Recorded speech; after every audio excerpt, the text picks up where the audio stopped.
Hi guys, welcome to another session. This one's on neuroaxial blockade and anti-coagulation. This is focused predominantly towards anaesthetists, but it's also useful for an intensivist to know at which point they can and cannot stop or start anti-coagulation post neuroaxial blockade.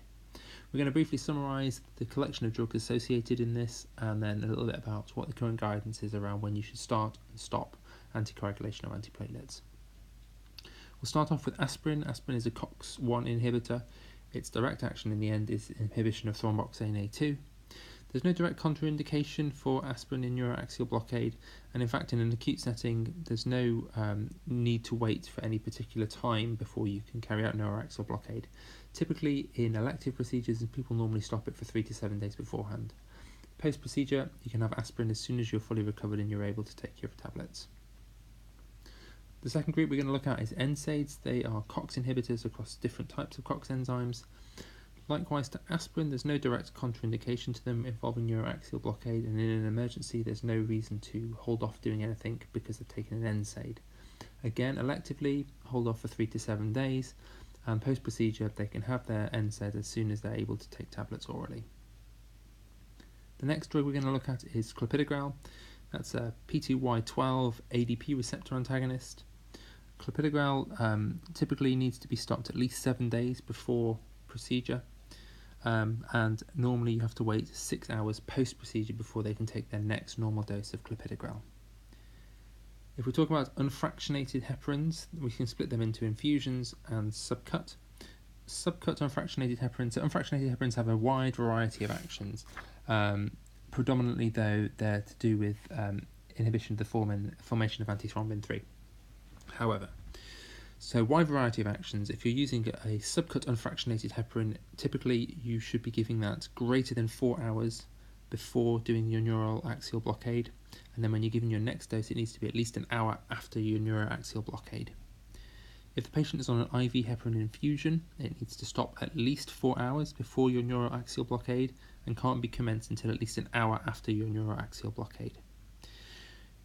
If you've got an indwelling catheter, such as an epidural, that needs to be taken out 4 hours post the last dose or post the last time the unfractionated heparin was given or the infusion was stopped. If we move on to the low molecular weight heparins, and particularly prophylactic low molecular weight heparin, low molecular weight heparins typically work by inhibiting the actions of factor Xa. Low molecular weight heparins prophylactically should be stopped 12 hours before a neuroaxial blockade, and the next dose can be given 2 hours after neuroaxial blockade has been finished. If we're talking about treatment dose low molecular weight heparins, it needs to be a period of 24 hours before you do a neuroaxial blockade. The next medication is warfarin. Warfarin, in inverted commas, is a vitamin K antagonist. Essentially with warfarin, you essentially need to make sure the INR is less than 1.4 before being able to do a neuroaxial blockade. And you shouldn't give the next dose of warfarin until any indwelling epidural catheter has been removed. Moving on to the NOACs. NOACs, we've got different types. Rivaroxaban is a factor A inhibitor, a factor Xa inhibitor. If it's been used prophylactically, it needs to be stopped 18 hours before surgery, and it can be given 6 hours post neuroaxial blockade. If it's been used as treatment dose, it needs to be stopped 48 hours before neuroaxial blockade, and then the next dose can be given 6 hours post neuroaxial blockade. Dabigatran is a little bit different because that's based on the GFR, but there's no differentiation between treatment and prophylaxis. If the GFR is greater than 80, you need to stop it 48 hours before neuroaxial blockade, and it can be recommenced 6 hours post. If the GFR is between 80 and 50, it needs to be stopped 72 hours before neuroaxial blockade and can be recommenced at 6 hours post. If the GFR is 30 to 50, it needs to be stopped for 96 hours before neuroaxial blockade and then can be recommenced 6 hours post.